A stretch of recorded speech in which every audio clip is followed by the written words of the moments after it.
Dar una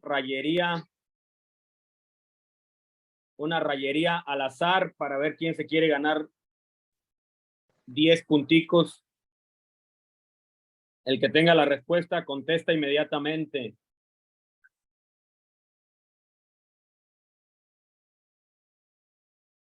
¿Cómo se define la palabra santo en hebreo y qué significa? ¿Quién dijo yo? Yo, Kadush, Oh, bueno, más o menos Kadosh. Kadush, significa la santidad de Dios. Ajá, ¿qué más? Y en griego, aguiu. ¿Cómo? En Aguiu. A-G-O-U-I. Agio. Wilawau. Esa, esa.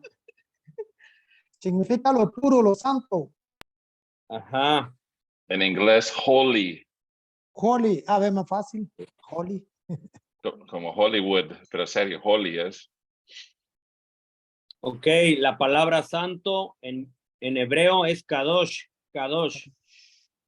Hasta hay un canto, kadosh, kadosh, es kadosh, Kadosh. que significa lo apartado, lo que está reservado para Dios.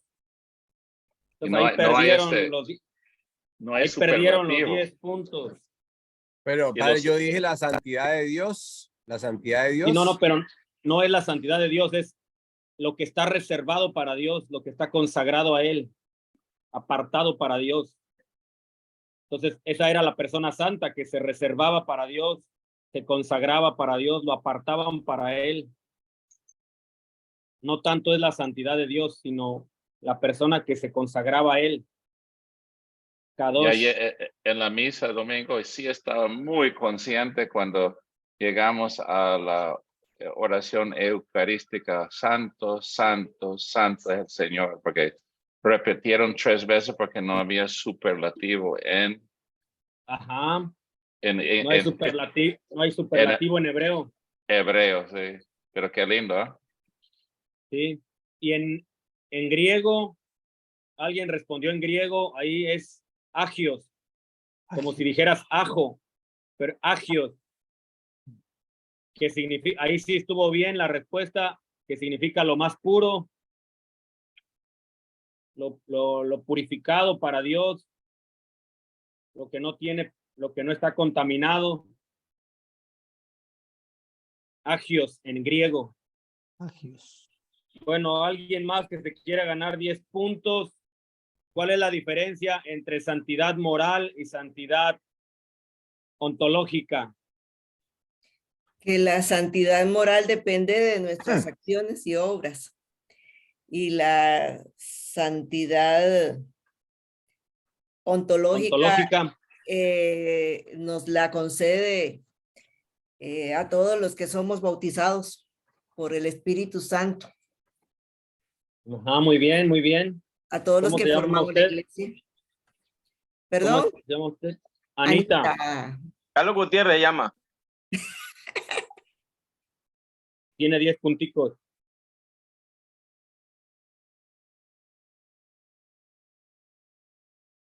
Sí, muy bien, muy bien. Bueno, pasemos rápidamente a nuestro tema de hoy. Nuestro tema de hoy se llama el relativismo moral. Relativismo moral. Mi favorito ya es.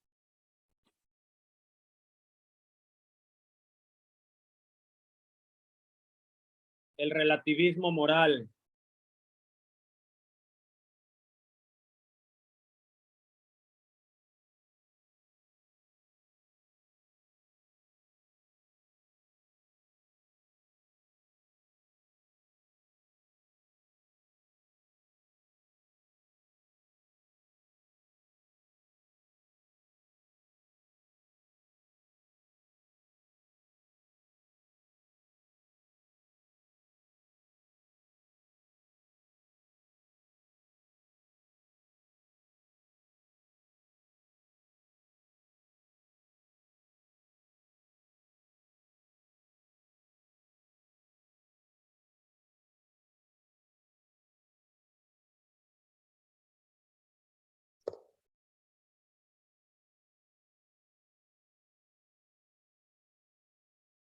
relativismo.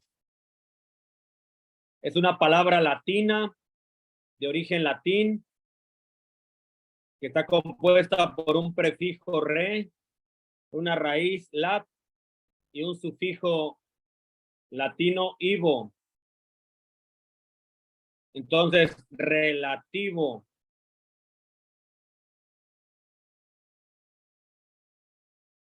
Re, que se traduce como hacia atrás.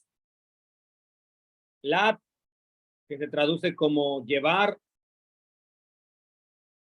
o relatar. Y ivo,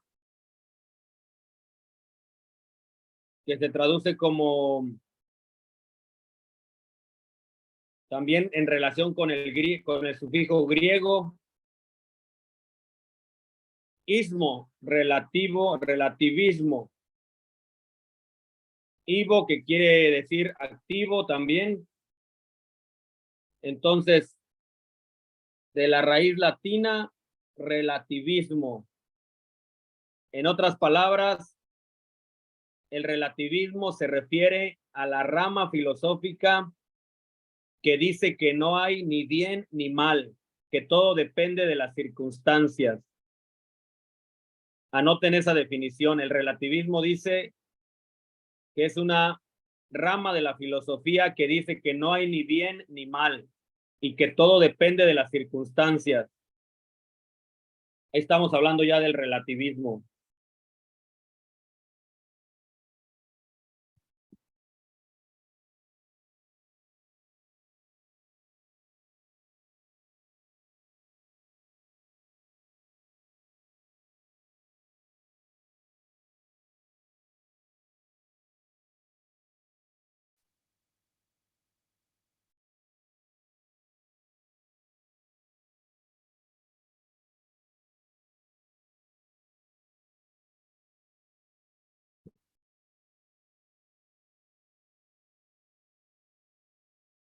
También hay otra definición, la primera definición que les di, pero hay otra que dice que el relativismo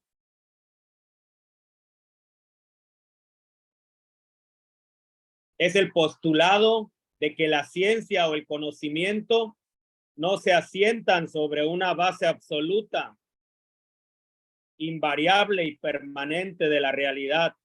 Esa es otra definición. El relativismo es el postulado de que la ciencia o el conocimiento no se asientan sobre una base absoluta, invariable y permanente de la realidad.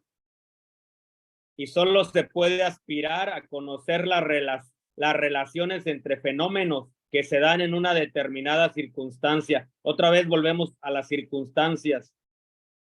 Y eso lo vamos a ver más adelante. Cada vez provoca consecuencias graves porque si no tenemos una plataforma donde basar el conocimiento, la ciencia, quedamos en el aire. Pero estos son son las definiciones de relativismo. La ciencia y el conocimiento no tienen dónde asentarse sobre una base absoluta, invariable y permanente de la realidad. Solo se puede aspirar a conocer las realidades entre fenómenos que se dan en una determinada circunstancia.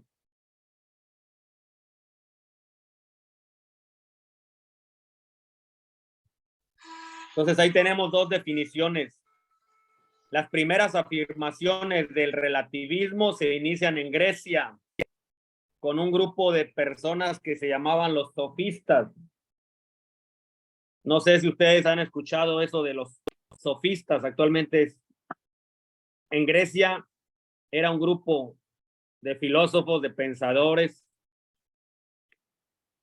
Actualmente esa palabra sofista se utiliza para decir que falseas la realidad, eres un sofista. Falseas, perdón,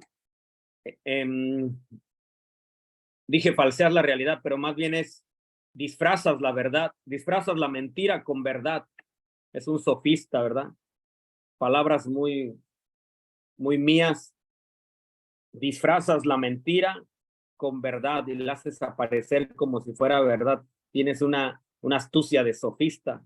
Pero ¿quiénes eran los sofistas en la época de Grecia?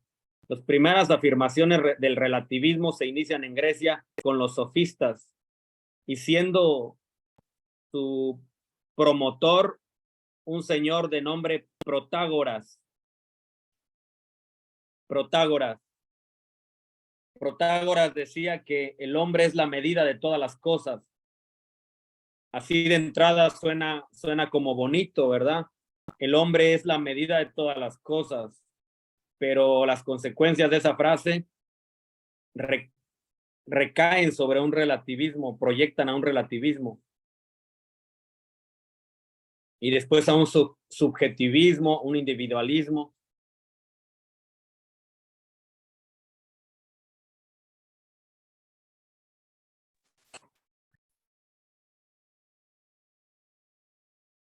Según la teoría relativista de Protágoras, no hay verdades absolutas.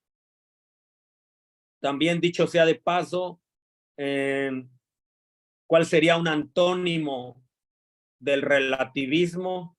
El antónimo del relativismo es el absolutismo, lo absoluto, ¿verdad? Lo contrario. Relativismo, lo relativo, lo absoluto.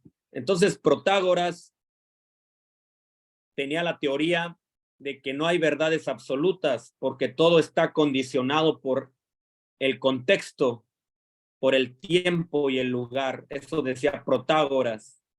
No hay verdades absolutas, todo está condicionado por el contexto, por el tiempo y el lugar en el que cada acontecimiento sucede.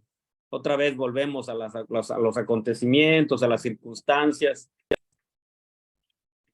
El mismo acontecimiento o discurso es interpretado de forma diferente por cada persona. Vean ustedes desde dónde viene perfilándose el relativismo en aquellas épocas antiguas con los griegos. Entonces, y por eso vamos a ver más adelante dónde recae y las consecuencias graves que esto tiene ya cuando se aplica a situaciones de nuestra actualidad o de la vivencia cotidiana de los cristianos. Ese relativismo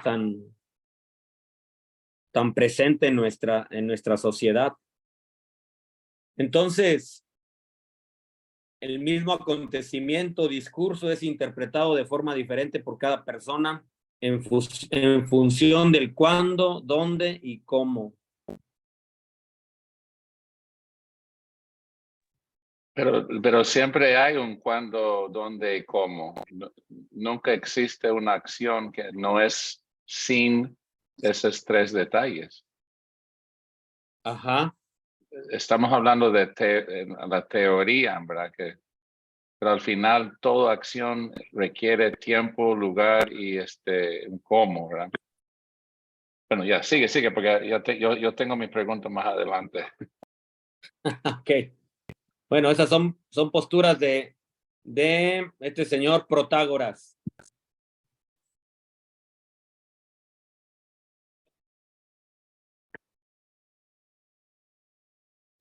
Sí, porque Relativismo. lo bonito es que ya estás pintando. Tenemos a un lado, digo, relativismo, pero el otro es absolutismo. Y lo Ya absoluto, lo que no cambia, lo que permanece, lo pero que son los dos extremos de Sí. Ok. El relativismo sofista. ¿Cuál es su origen y sus características del relativismo sofista? Actualmente tenemos sofistas en nuestro mundo, en la sociedad, en el mundo de los intelectuales. Hay mucha gente sofista, ¿verdad? Que con mis propias palabras, los sofistas más bien logran disfrazar la mentira de verdad. Y uno puede caer en esos engaños del sofismo. Bueno, ¿quiénes eran los sofistas? El origen y sus características relacionado con el relativismo, en relación al relativismo. El relativismo sofista es una corriente filosófica que considera que la verdad y la moral consideran la verdad y la moral no como hechos absolutos, sino como realidades condicionadas por muchos factores. Entonces, el relativismo sofista considera a la verdad y a la moral no como hechos absolutos, sino como realidades que están condicionadas por muchos factores. Y los defensores de esta corriente aseguran que ninguna situación puede ser considerada buena o mala, lo que ya lo mencionamos. No puede haber verdad o mentira, no puede haber bondad y maldad.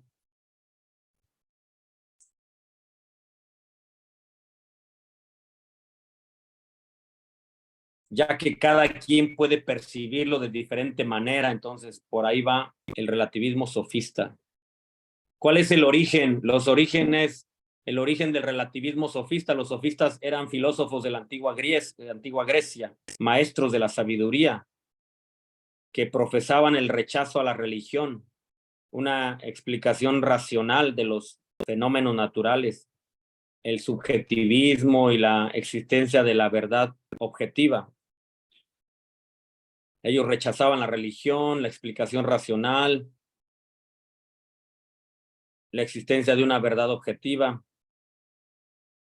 En realidad, el término sofista de origen griego significa sabio, y sus principales representantes fueron Protágoras, que ya lo mencionábamos, Gorgias, Pródico y Antifón, del siglo V antes de Jesucristo, 5 siglos antes de Cristo. Ya había relativismo desde aquel tiempo. Protágoras, Gorgias, Pródico, Antifón, del siglo V antes de Jesucristo. El relativismo tiene sus orígenes también en el escepticismo. Ustedes saben que esa palabrita, muchos jóvenes, algunos jóvenes más bien, algunos jóvenes en la universidad se definen o se presentan como escépticos. Soy escéptico. El escepticismo es la falta de confianza en la verdad.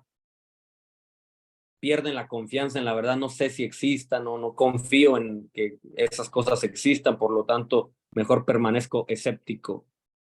Quién sabe si algún día logre llegar a conocer eso y desconfío de eso, entonces me permanezco en un escepticismo. El relativismo tiene su origen en el escepticismo, en la falta de confianza en la verdad. Por ejemplo, un escéptico puede afirmar que no cree en fantasmas.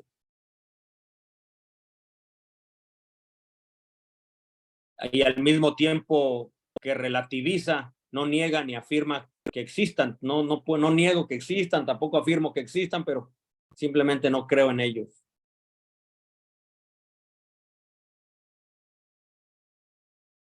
Entonces, ahí está su relación con el escepticismo. ¿Cuáles son las características? Para los precursores de esta corriente, todo está condicionado y es relativo, todo está condicionado, estamos condicionados. A continuación encontraremos las principales características. Vamos a ver unas características del relativismo sofista. Por ejemplo, una de ellas, anótenla, niegan la verdad absoluta. Ellos niegan la verdad absoluta. Puesto que ellos dicen que más bien la verdad dependerá de cada interpretación que ésta produzca. Entonces, niegan la verdad absoluta, más bien dicen, dependerá de la interpretación que cada quien haga, que cada quien haga de esta verdad, que esta verdad produzca. Entonces, segunda característica, ellos dicen que la percepción de la verdad puede cambiar con el paso del tiempo. Ya no es la misma. Y mucho ojo ahí, porque hasta los mismos cristianos nos confundimos. Sí, ya antes eso era verdad, ahora ya no. Antes era verdad que había que respetar a los papás, ahora ya no, esa verdad cambió. Entonces, hacemos depender a la verdad del tiempo. Pasó el tiempo, ya esa verdad. Hace 1000 años el respeto era una verdad, ahora ya no.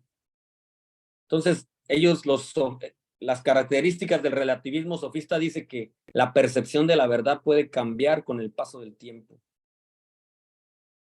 Los sofistas también rechazan la existencia del bien o del mal, ya que estos conceptos están condicionados a la percepción de cada persona o grupo. Entonces dicen, no aceptan que haya un bien, que haya un mal, porque eso está condicionado por personas, por grupos. Entonces rechazan eso. Esa es la tercera característica.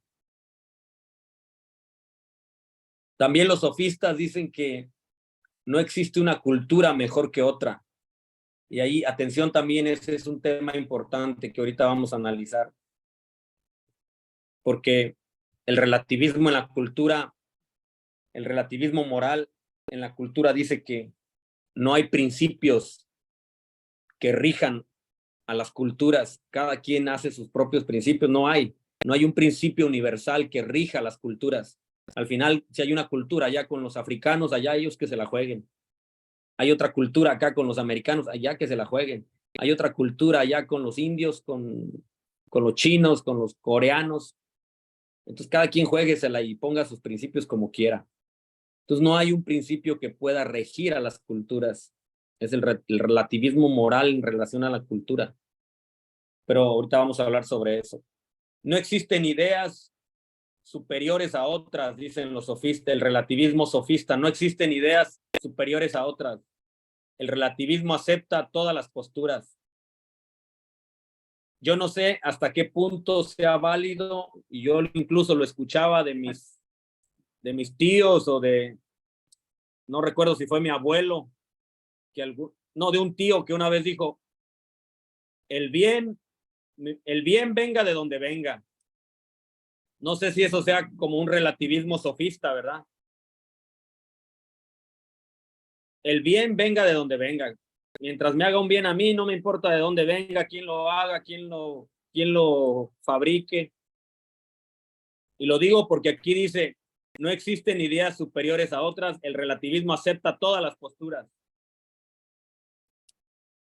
Bueno, solo me quedé pensando en eso, si es válido decir, el bien venga de donde venga. Puede ser que el diablo te quiera hacer un bien, te engaña y tú piensas que está bien y no importa, pues si el diablo me quiere ayudar, que me ayude. El diablo me va a dar dinero.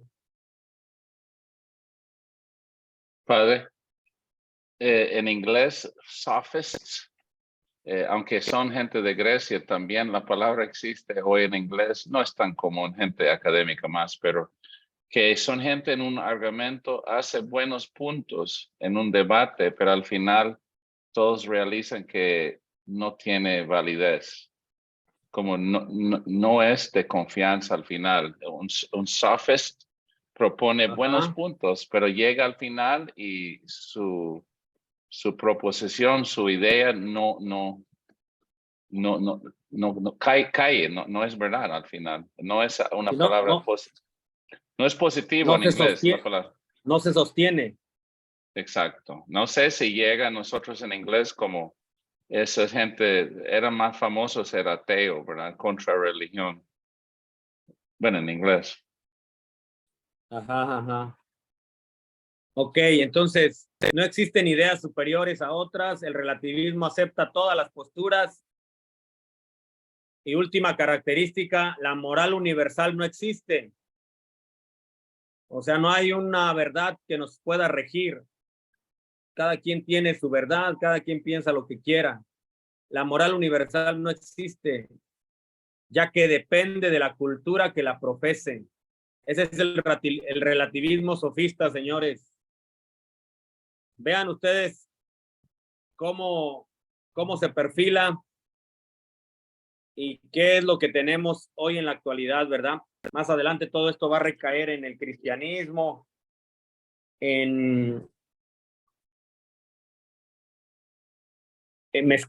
¿cómo les diré? Mezclado o tratándose de meter en las corrientes meramente cristianas, ¿verdad? En el mundo de los jóvenes incluso, peligroso también.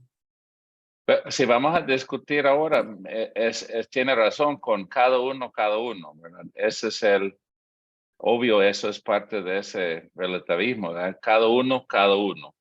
Pero también otro rasgo sería si yo digo, ¿quién soy yo para juzgar? Eso también está incluido en este mismo relativismo, ¿verdad? Que yo, ¿quién soy yo para juzgar? Ya, pero otra Sí, vez sí. dejo eso para más adelante, porque eso ha salido de la boca de nuestro Papa Francisco, ¿verdad? ¿Quién soy Claro, yo para claro. juzgar? Pero eso es como, bueno, eso es ¿cómo se llama eso? El paradojo cristológico, pero ya, disculpa, ya. La postura cristológica. Tipos de relativismo, anótenlo. Con el paso del tiempo, las características mencionadas anteriormente fueron conceptualizadas de la siguiente manera. Hay un relativismo nociológico, o más bien conocido como cognitivo, el relativismo en relación al conocimiento. ¿Y cuál es el relativismo en relación al conocimiento? Este relativismo considera que no existe una verdad absoluta. Eso está muy claro en el desarrollo de la epistemología, el conocimiento, afectó en gran parte al mundo del conocimiento. Decir que no existen verdades absolutas, no podemos llegar a ellas, es difícil, todo eso desembocó en un escepticismo, en un subjetivismo. Entonces, tipos de relativismo, tenemos el relativismo cognitivo. Segundo, tenemos el relativismo de grupo, que dice que la verdad dependerá de cada grupo. Algunos dicen también que el relativismo colectivo le llaman. La verdad dependerá de cada grupo que la perciba, ¿verdad? Entonces, aquí el grupo dice que esa es la verdad, listo. Aunque uno predique la verdad, pero si el grupo dice que no, la hicieron depender la verdad de un colectivo. Aunque el colectivo puede estar mal, pero la verdad dependerá de cada grupo que la perciba. Tercero, el relativismo individual. Quiere decir que las normas morales dependen de la conveniencia o percepción de cada persona. Te conviene, entonces tú afirmas eso y listo. Es un relativismo individual. Las normas morales dependen de la conveniencia o percepción de cada persona. Cuarto, el relativismo moral y cultural, lo que les mencionaba hace un momento. El relativismo moral y cultural. No existe una norma, perdón, el relativismo moral y cultural. No existe una moral universal. Lo que les decía hace rato, no existe una moral universal, puesto que esta depende del grupo cultural o la persona que la perciba. Entonces, cada cultura tiene sus propias normas, no hay una moral que rija todas o que se puedan guiar, no la hay. Cada quien ponga sus propias normas, sus propios principios y listo, se acabó. Ya que esta depende del grupo cultural o personas que la perciban.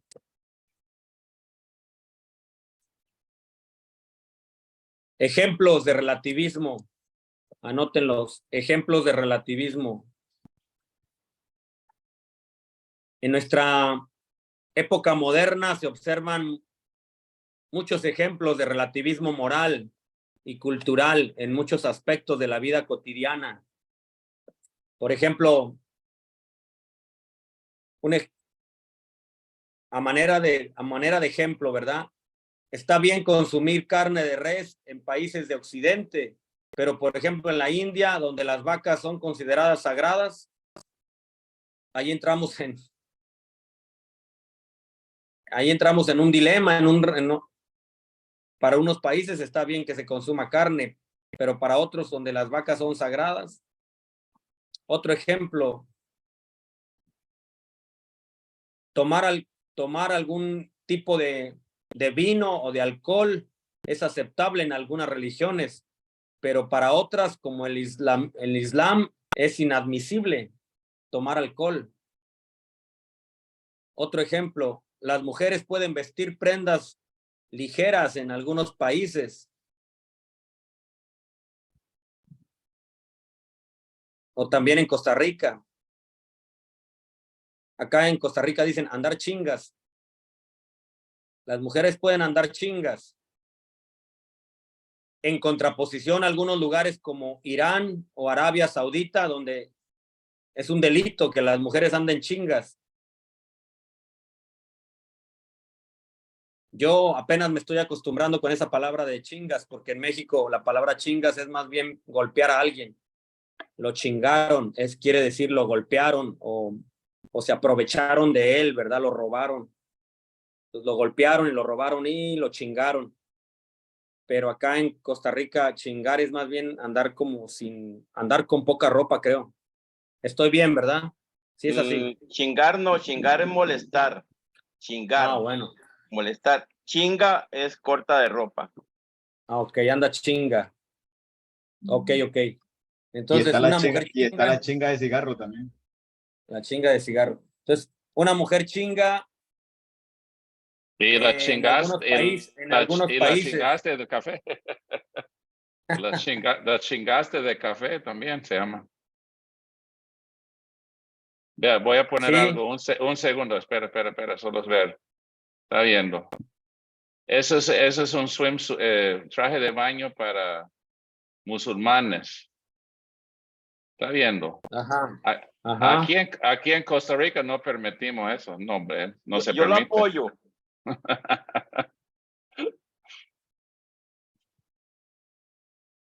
Ok. La mujer chinga puede andar con ropa ligera en algunos países, pero en otros como Irán o Arabia Saudita no, es un delito. Otro ejemplo, la mutilación femenina es inaceptable en países de Occidente, mientras que en Somalia o Sudán forman parte de una costumbre ancestral. Entonces vean ahí los contrastes, los dilemas, los choques que nos meten en problemas con el tema del relativismo cultural.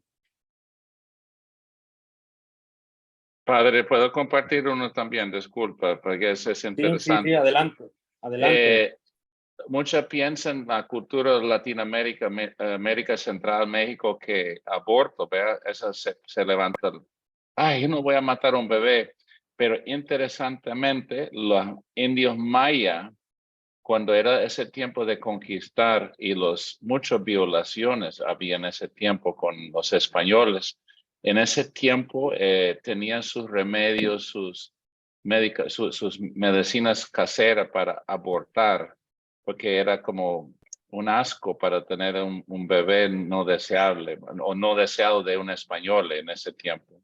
Solo una nota curiosa, porque ya, yo sé así. Okay. Sí. Bueno, todo esto para tener un contexto, una base en lo que respecta al relativismo moral, que es lo que nos interesa a nosotros, ¿verdad? Y obviamente más adelante las posturas o los principios universales propios del cristianismo. ¿Quiénes son los impulsores, los que impulsan este relativismo sofista? Pues principalmente Protágoras, ya lo decíamos. Protágoras, que fue un filósofo del siglo IV, 481 al 401 antes de Cristo. Él reafirma la premisa de que lo bueno, lo malo están en manos de la sociedad, que podría tener una opinión cada individuo que la componga y que esta opinión podría cambiar con el pasar del tiempo. Eso decía Protágoras. Lo bueno y lo malo está en manos de la sociedad. Cada individuo puede componer esta bondad o esta maldad con el paso del tiempo. Puede cambiar según su opinión.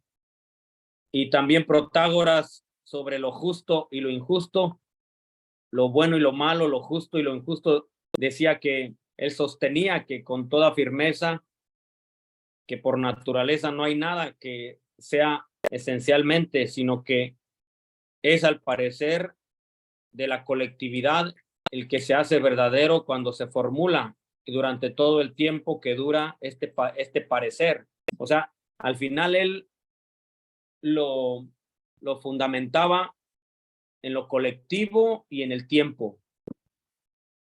Si lo colectivo determinaba eso, entonces es verdadero, si no, no. Y si el tiempo también nos daba la garantía, también. Puede sonar bonito, puede sonar como que sí, como que me convence, pero bueno, en el tema ya propiamente de los universales, de lo absoluto, de la verdad como tal, universal, es ahí donde empiezan los problemas, empezamos en el debate, ¿verdad?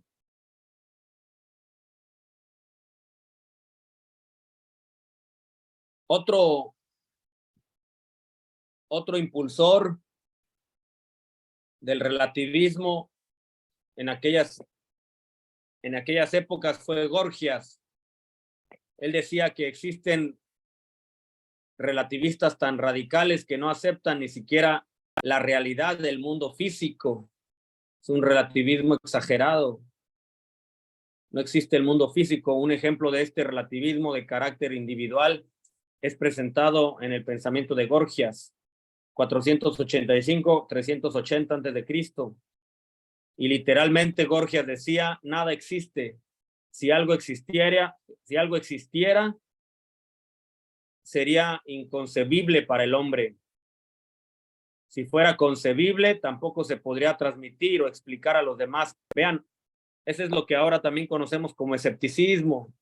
Y tristemente, algunos jóvenes, incluso después de haber sido catequizados, de haber sido jóvenes de una pastoral, estas ideas imperan en ellos, ¿verdad? No, yo soy escéptico. Y la pobre mamá sufriendo porque ahora el muchacho ya no quiere saber nada de sus principios, de sus valores, de lo que aprendió cuando era niño. Entonces, nada existe, y si existiera, sería inconcebible para el hombre. Y si fuera concebible, tampoco se podría transmitir o explicar a los demás. Por lo tanto, me mantengo escéptico. Dicen algunos jóvenes, ¿verdad? ¿Alguna pregunta hasta aquí? ¿Cómo vamos? Un comentario del último, eso es lo que está corriendo mucho con la internet ahora, porque puede ser algo sencillo, digo, que estaba riendo de un show que hay gente que cree que el mundo no es redondo, ¿verdad? La planeta Tierra.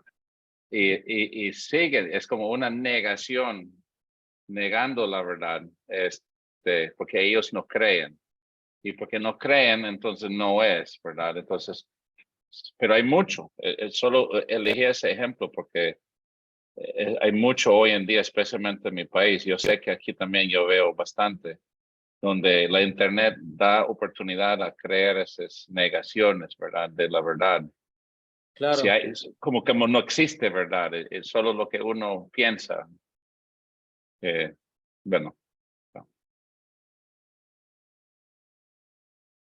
Sí, creemos firmemente en que uno de los problemas de fondo en el mundo contemporáneo es el relativismo moral.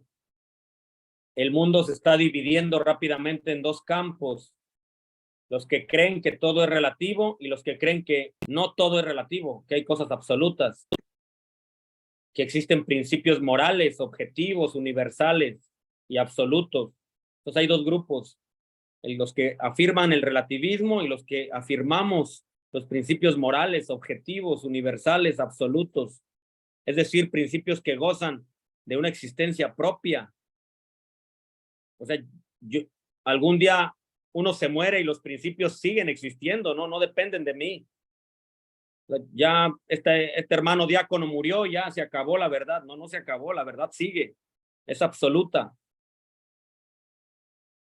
Ya este santo, este obispo, esta monjita murieron, ya se acabaron los principios, ¿no? Entonces, nosotros creemos en los principios morales, objetivos, universales.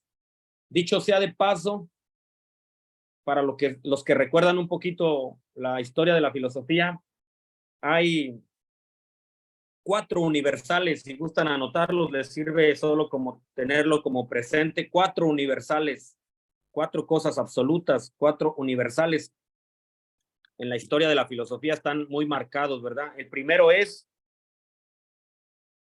los universales son 1.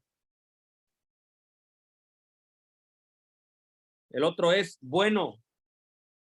Aquí los estoy anotando también yo para que no se me olviden. 1, bueno. El otro es bello.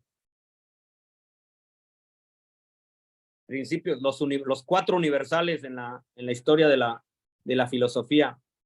1, bueno, bello y verdadero. Y obviamente los sofistas atacaban esto. Los sofistas jamás van a aceptar que estos 4 universales se sostengan por sí mismos, que subsistan por sí mismos. Vuelvo a repetir, 1, bueno, bello y verdadero. Los 4 universales hablando desde el aspecto filosófico.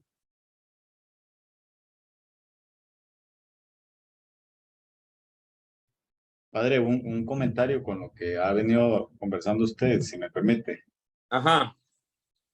Sí, en esto que hablas del relativismo y los sofistas y todo lo demás, hay mucho esto en el cristianismo también. Me venía a la mente ahorita eso que decía un tío suyo, que decía que no importaba de dónde venía el bien, aunque si le beneficiaba, pues bienvenido. Me ponía a pensar Sí, en el cristianismo, pues que defiende la moral cristiana, y otros que simplemente pues se acomodan, ¿verdad? A lo que la cultura o a lo que la modernidad ve como normal, ¿no? Hay mucho de eso. Yo pensé que era más que todo el gnosticismo que implicaba, pero ahorita que conversas sobre sofismo y sobre el escepticismo. gnosticismo y todo eso, pues puña, que estamos invadidos de un montón de filosofías, de un montón de Corrientes. de corrientes exactamente que están inmersas. Y algunos comentan, bueno, no importa dónde te congregues, si sos bueno, no importa de dónde te den la verdad, porque para ellos es esa verdad absoluta. Otros que Exacto. dicen que están a favor de toda esta corriente nueva, ¿verdad? Las diferentes ideologías de género que hay, pro al aborto y todo lo demás. Y, bueno, hay mucho de eso. Sí, y también por ahí se deja ver el tema de la misericordia, ¿no? Ustedes van a pensar que qué tiene que ver la misericordia con esto, porque ya Marcos lo mencionaba un poquito con el tema de Cristo. Pudiera sonar como que al final es relativismo, vénganse todos, la iglesia acepta a todos, la iglesia es de todos, abran las puertas a todos. Pudiera malinterpretarse y decir que es relativismo, pero en el fondo no es así, porque sí, vénganse todos, pero a conocer la verdad. Vénganse todos, pero a conocer lo que es la verdad absoluta, quién es el bien absoluto, quién es la verdad, qué es lo bueno, lo uno, lo verdadero, ¿verdad? Ahora que el Papa dialogó con estos jóvenes ahí en un, ¿cómo se llama? En un documental que hicieron, el amén del Papa Francisco, con unos jóvenes ahí que lo Está en abordan. Disney Plus. Entonces, algunos dicen, pero ¿no será eso un relativismo? Que al final el Papa acepta todo y que hablen de todo y que los jóvenes lo cuestionen de todo. Pudiera malinterpretarse y decir ese es un relativismo de parte del Papa, pero en el fondo más bien es una estrategia misericordiosa de parte del Papa para acercarlos a conocer la verdad. Una cosa es compaginar con ellos, es unificarse a ellos, y otra cosa es atraerlos, llamarlos para que conozcan la verdad absoluta, ¿verdad? No sé si me doy a entender. Sí, entonces, no confundirnos. Una cosa es llamarlos a todos y una cosa es llamarnos y mezclarnos con todas las ideologías del mundo, y otra cosa es dentro de esas ideologías yo me sé mover, yo sé distinguir, sé dialogar con ellos y los invito a conocer la verdad absoluta, ¿verdad? No me pierdo en ellos, no me fusiono con ellos. Sé dialogar, sé incluso invitarlos, convocarlos, pero a conocer la verdad absoluta que es Cristo, que es Dios. Pero bueno, nada más por aquí. Al menos tú lo decías ahora en relación a los jóvenes, ¿verdad? Con la corriente ahora y que los desvían un poco y se vuelven escépticos, tú lo decías.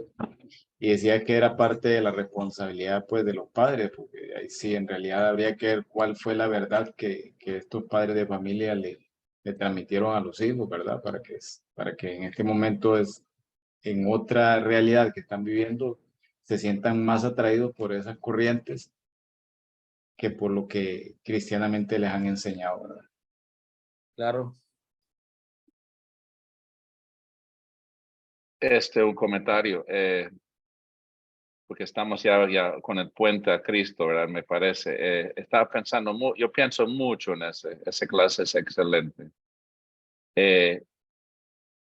Algo que yo sé de personalmente, por ejemplo, disforia sexual, identidad sexual. Disforia, cuando alguien no está seguro si es hombre o mujer, es un ejemplo. Existe y es científicamente comprobado. Algo que también está comprobado es esas personas que sufren, que es sufrir de verdad, al final tal vez gastan dinero y cambian su sexo, pero los datos son claros que al final de una cirugía, un cambio de físico, igual salen no contentos, siguen con la misma bajo autoestima o confusión. Entonces, es un ejemplo, ¿verdad? De cuando estamos hablando de la verdad. Tengo una amiga psiquiátrica en los Estados. Ella me dice que sí, 1 en 100, 1 en 200, 1 en 300 es realmente algo súper delicado. Pero la mayoría de hoy es gente que están buscando, no saben quién soy. Ella dice que es con cuidado, hay que ir con cuidado, a enseñar, ayudar, a empezar a desarrollar la autoestima, etcétera, ¿verdad? Es un ejemplo. Mi otro ejemplo es, por ejemplo, aborto. Y yo no voy a decir todas las cosas personales de mi vida, pero yo tengo bastante conocimiento de eso, porque yo joven en los estados andaba, todas las amigas, mis hermanas, etcétera. Y al final no hay ninguna mujer, no voy a decirlo mejor, tal vez 1 en 1000 está bien, como sangre fría, mata a un bebé, ¿verdad? Pero yo digo, las personas que yo conozco sufren y han sufrido de las decisiones, ¿comprende? Entonces, eso me indica que si estamos hablando de Cristo, si Cristo está ahí, Él no va a agarrar a la mujer y decir, usted absolutamente hizo pecado mortal, te condeno. No, Él va a empezar donde el dolor. Claro. Es duro, por eso yo empecé la compasión. hace tiempo dije que el Papa Francisco dice, ¿quién soy yo para juzgar? Pero él tiene sus dogmas allá, es un pecado. Es un pecado, pero ¿quién soy yo para juzgar? Entonces es un ciclo, ¿verdad? Que no soy relativista, pero tampoco no soy absolutista, ¿verdad? Tengo que dejar, eso debe estar en la mano de Dios, porque al final no soy el juez, ni tampoco, yo soy más pecador que juez. Esa es la realidad.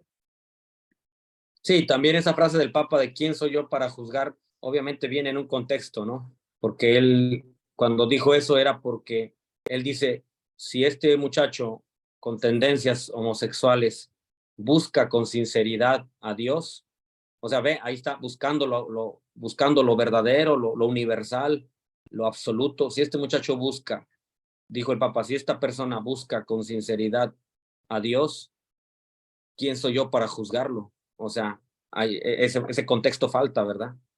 Yo tuve que, yo tuve que predicar, padre, un poquito, un segundo, ¿verdad? Pero un rosario de 40 días. Y ese hombre, más o menos de la calle, ¿verdad? Más o menos, no tenía su familia nuclear, ya una hija aquí, otra allá. Y ya estoy ya, la familia me pide hacer rosario y después a mí siempre pongo un evangelio y un comentario. Y yo digo, vamos a ver qué es el evangelio de hoy. Y era gracias a Dios que hicieron la pregunta a Jesús, ¿cuáles son los mandamientos más importantes, verdad? Que el ser humano quiere esta absoluto, queremos absoluta respuesta.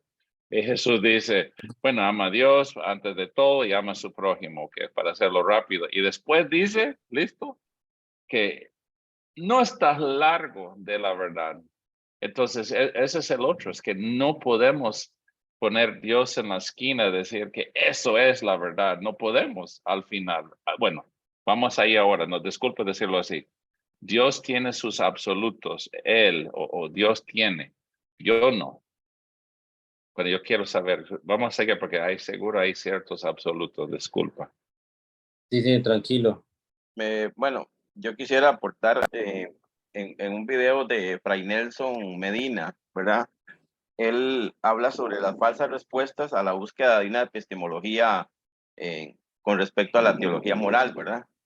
Y se parece mucho a lo que estamos conversando hoy. Él pone, digamos, el subjetivismo, el situacionismo, el fundamentalismo o dogmatismo y el positivismo jurídico, ¿verdad?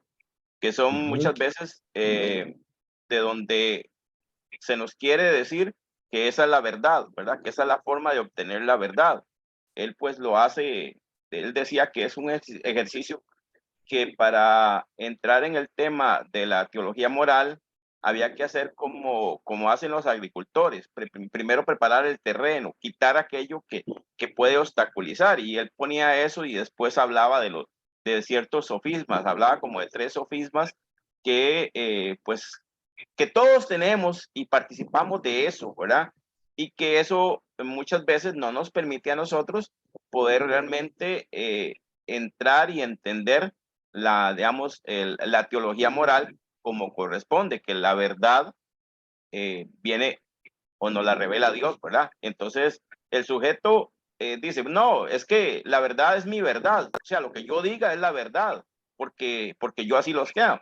Igual hablamos del situacionismo, bueno, es que la verdad es bueno robar, bueno, pero si tiene hambre y no tiene, entonces está bien, ¿verdad? Entonces, todo lo vamos acomodando a diferentes situaciones, pero al final él termina diciendo, bueno, es que la verdad, digamos, o la verdad moral, la moral como tal, depende de la revelación divina, que era un tema que tocamos al principio, ¿verdad? Pero existen muchas cosas que muchas veces nos desvían a nosotros de poder ver realmente qué es la verdad como tal.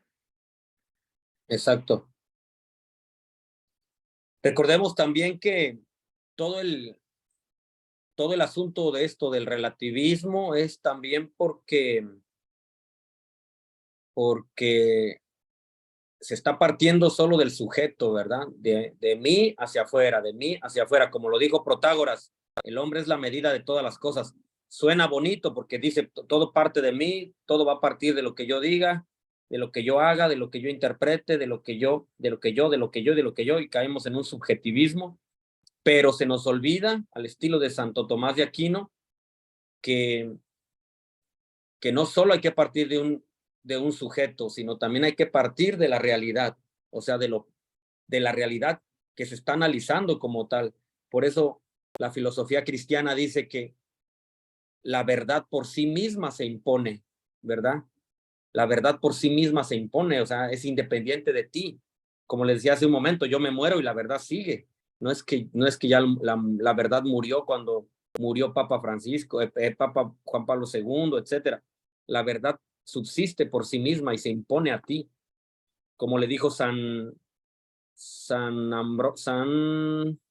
Ambrosio a San Agustín, no eres tú el que vas a encontrar la verdad, es ella la que te encuentra a ti, ¿verdad? Se impone.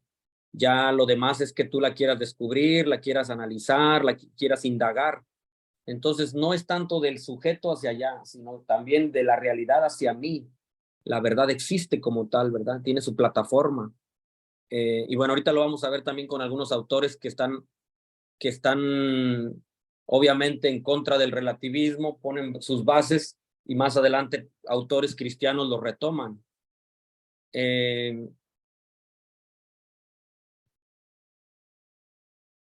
Bueno, nada más mencionar, antes de pasar a esos autores, en el fondo el relativismo se contradice a sí mismo. El principio de que todo es relativo no es relativo, sino absoluto, es decir, es una pretensión velada de carácter absoluto. Al final ellos también pretenden poner cosas absolutas, tanto relativismo para al final querer absolutizar algo. Entonces ahí está medio enredado el asunto.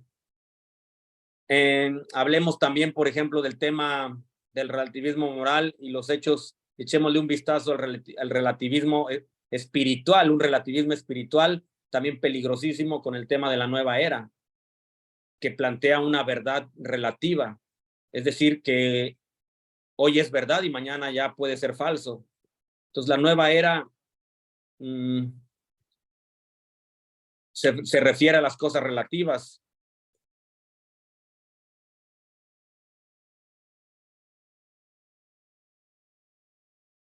La nueva era se está refiriendo a cuestiones de fundamentales para el ser humano, como son la espiritualidad, la paz interior, etcétera. Si lo que ahorita hay es verdad, para mañana puede ser algo falso. Entonces la nueva era peligrosa en nuestra espiritualidad.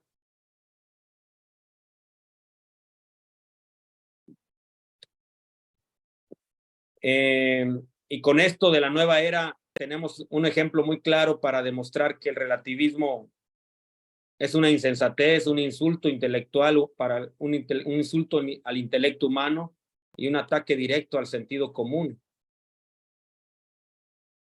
Y que hoy en día esta nueva era está convirtiendo en menos común los sentidos, las verdades originales, ¿verdad? Entonces, bueno, ahí está un tema también muy amplio sobre el relativismo espiritual, que la gente al final, donde yo sienta bonito, allá voy. Eso con el tema del protestantismo, las sectas. Yo mientras eso me calmó un poquito, porque yo tenía ganas de llorar, entonces ya me quedo ahí. Y bueno, un relativismo con la nueva era espantoso.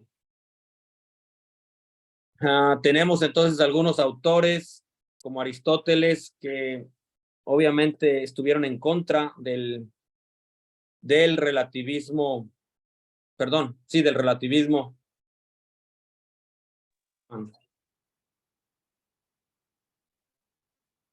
Ya sabemos que Aristóteles en el siglo IV, siglo III, 384, 322 a.C., rechazó la existencia de una verdad única, impulsada por los sofistas. Y decía Aristóteles, si todo lo que pensamos y todo lo que nos parece es la verdad, es preciso que todo sea al mismo tiempo verdadero y falso. La mayor parte de los hombres piensan diferentemente los unos de los otros y los que no participan de nuestras opiniones los consideramos que están en el error. La misma cosa es, por lo tanto, o no es, dijo Aristóteles. La misma cosa es, por lo tanto, y no es. Y así sucede, y si así sucede, es necesario que todo lo que aparece sea la verdad, porque lo que está en el error y los que dicen la verdad tienen opiniones contrarias. Si las cosas son como acaban de decirse, todos igualmente dirán la verdad. Esa es la filosofía de Aristóteles, postulando la verdad y el absoluto. Él con sus principios también, recordemos que Aristóteles decía que la verdad se encuentra en el realismo, ¿verdad? En la realeza, perdón, en la realeza, en la realidad, la realeza es otra cosa, en la realidad. Después de ahí le sigue Sócrates, anterior a él, Sócrates y Platón también, ¿verdad? Los dos son historiadores que afirman que el relativismo es un absurdo por hacer imposible la transmisión del conocimiento. al no permitir el acceso a la verdad absoluta. Eso como una síntesis del pensamiento de Sócrates y de Platón. Ellos calificaron el relativismo como absurdo por hacer imposible la transmisión del conocimiento y no permitir el acceso a la verdad absoluta. Posteriormente vamos a tener también ya una postura propiamente cristiana, obviamente. Nosotros conocemos la verdad absoluta que es Cristo, que está predicada, está anunciada en los evangelios y de la cual nosotros partimos y fundamentamos toda nuestra moral. Y no hay, diríamos ahí, no hay error, ¿verdad? No debería de haber confusión, al menos en nosotros, cuando abordamos el tema de la verdad cristiana como tal, y la luz que puede iluminar cualquier oscuridad, cualquier relativismo o cualquier desviación ideológica. Pero algo interesante ahí, padre, también católicamente nosotros profesamos que es posible llegar a la salvación sin ser católico. Lo que me fascina al final, porque si usted toma los hermanos separados, no me gusta el término, espera, si decimos protestante, ¿verdad? O los evangélicos, quien nos habla, es creen en Jesucristo y si usted no cree, usted va al infierno, pero eso no es católico, eso es protestante, pero eso sería absoluto, ¿verdad? Eso sería Exacto. hasta que nosotros en nuestros dogmas tenemos que es posible llegar al cielo sin creer en Jesús, ¿verdad? Qué Sí, grande. eso con el tema de las semillas del verbo, ¿verdad? De que si alguien vivió cristianamente sin conocer a Jesucristo, pero vivió los principios evangélicos, fueron sembradas las semillas del verbo en su corazón, en su ser. También, casi para ir terminando, hay un relativismo en relación a los derechos humanos. Eso también es peligroso, ¿eh? Con el relativismo de los sofistas desafiaron la moral y las costumbres de la época en la que vivieron. Cuestionaron preceptos que eran aceptados sin ningún tipo de revisión ulterior. Sembraron la semilla de la duda. Exigieron un análisis más individual de lo que ocurre en cada aspecto de la vida y especialmente proclamaron el respeto de la percepción de cada persona o grupo social. Sin embargo, en nuestra era moderna, esto no es aceptado totalmente porque un filósofo de apellido Ramin, o de nombre Ramin, en 1956 dijo que las costumbres culturales que violan los derechos humanos no deberían ser defendidas bajo la bandera de relativismo, dijo él. Las costumbres culturales que violan los derechos humanos no deberían ser defendidas bajo la bandera del relativismo. Asegura que las costumbres de los pueblos deben ser protegidas y fomentadas, pero que los derechos humanos son universales y no relativos. Ahí está interesante, los derechos humanos son universales. Vean la importancia de promover los universales, ¿verdad? Los derechos humanos son universales y no relativos, sino qué torta si estuviéramos a favor de lo relativo en cuestión de derechos humanos. No tendríamos... En su opinión, ¿hay una jerarquía de derecho humano? Porque al final la iglesia, en mi opinión, debe ser así como un poquito más fuerte, que no solo algunas cosas, debe tomar todo, ¿verdad? Por ejemplo, el Sí. derecho de la mujer, ¿verdad? De votar, de participar en la sociedad, de vivir libre, ¿verdad? Eso debe ser algo. Claro. Y también la vida, ¿verdad? Eso es donde los jóvenes pueden ganar en una discusión con su argumento que la iglesia es defensor de algunos derechos humanos, pero no de todos. Hoy en día, tomo los estados, por ejemplo, para no atacar Costa Rica, pero sería racismo. La Ajá. iglesia católica gringo realmente pone todos sus huevos en la misma canasta, que es el aborto, lo que es importante. No estoy contra eso.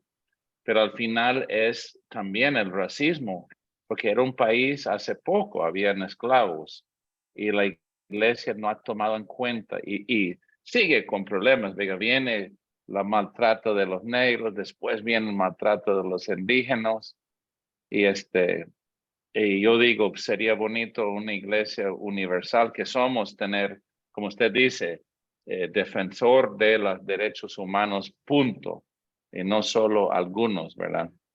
Bueno, Creo que Ok, también ya- hay otro punto, que es que mucha gente habla de derechos humanos y mete cosas que no son derechos humanos como derechos humanos. Y sí, entonces la lista se va haciendo pretende interminable. absolutizarlos. sí, sí, no estoy de acuerdo. Eso sí, sí, sí. Nada más es empezar a aceptar algunas. Por ejemplo, uno grande es la mujer, ¿verdad? En la sociedad. Como padre dijo, ¿en qué país? Suramérica, Suráfrica, Sudán. Sudán, ¿verdad? Pero en muchos países la mujer vive muy en África y muchas donde la mujer sufre, ¿verdad? De su estado, de ser mujer. Y gracias a Dios, América, bueno, también América, pero hay mínimo movimiento. Y cuando la iglesia da un poco aire a eso, es bonito, ¿verdad? Pero como se dice Carlos, también hay que estar con cuidado de no caer en otra rama, digo, pero no es limpio, es duro eso. Sí, nosotros también para ir aterrizando un poquito, nosotros como cristianos, pues gracias a Dios tenemos principios muy sólidos, muy que ya conocemos y verdades incluso más allá de lo terrenal, que son verdades reveladas, verdades universales y reveladas. Entonces me parece que eso todavía debería de sostener más nuestra moral, nuestra percepción de la realidad. Por algo, cuando alguien logra vivir su cristianismo al máximo, pues es reconocido a nivel mundial, ¿verdad? A mí siempre me ha llamado la atención cómo un discurso de una persona santa o de una persona cristiana en su máxima expresión es escuchada a nivel mundial, ¿verdad? Por ahí busquen un video de la Madre Teresa, donde hay un video donde ella en persona se aventó un discurso en la ONU. Creo que está en inglés, y todo mundo escuchando el discurso de esa señora, de esa monjita. Claro, porque su discurso era con un lenguaje universal, ¿verdad? Una verdad universal, una verdad revelada, que aun siendo de otras naciones, de otras religiones, de otras culturas, tenía peso lo que esa monjita decía. Y bueno, después ya viene el testimonio, la santidad de ella, pero sí, nosotros como cristianos, no es por presumir, pero pues tenemos verdades reveladas que le dan le debería de dar más fuerza a nuestro discurso, a nuestras acciones, a nuestro vivir. Entonces, ahí está fundamentada nuestra verdad, nuestra moral. Y bueno, pues solo quedarnos con eso, las corrientes que imperan en nuestro mundo y que desafortunadamente han tenido mucha influencia, ¿verdad?, en el mismo cristianismo. Por aquí le vamos a ir cerrando ya, porque ahorita tengo una reunión. Pero padre, estamos en tiempos perfectos ahora porque esa necesidad del pueblo, católicamente estamos para llenar este espacio. Digo, comprende. Claro, Yo digo, tenemos sí, mejor sí, respuesta, que las otras religiones. Digo, estamos en la mejor posición de eso de amar sí, y perdonar, misericordia, ya, eso es qué lindo para un mundo que está con tantos problemas. sí, sí, claro. Padre, Aquí ¿te lo sabe único es que griego? un poquito. Yo quiero aprender Me refiero griego un y poquito. latín. Perdón. Yo quiero aprender griego, quiero, aunque me lleve 10 o 15 años, antes de morirme quiero leer los textos originales. Sí, yo sé un poquito de griego. No hablado total, no lo hablo, pero sí lo entiendo y lo traduzco en la Biblia así. Lo conozco un poquito más que el hebreo. El hebreo se me complicó más al grado de ya no, incluso ya no identificar muy bien las letras del hebreo. Yo quiero ser como usted. Pero Charlie tiene que aprender inglés mejor. Mejor inglés, me gustaría más. No, para mí el el inglés griego es bonito, sí. es para viajar. El griego es No, bonito, pero- el griego y el latín son muy bonitos. Es lo Y que muy yo necesarios también para Yo quiero comer griego, vea. comer Food and griego. wine. Qué jodido. No, Bueno, señores, Dios me los bendiga. Estamos a la orden. bueno, amén. En el nombre del Padre, del Hijo, del Espíritu Santo. Amén. Dulce Madre, no te alejes, tu vista de nosotros no apartes. Ven con nosotros a todas partes, nunca solos nos dejes. Ya que nos proteges tanto como verdadera Madre, haz que nos bendiga el Padre, el Hijo y el Espíritu Santo. Amén. Que pasen una bonita noche. Saludos a todos desde Caimital. Excelente, padre. Gracias, gracias. Buenas noches, padre, que Dios le acompañe.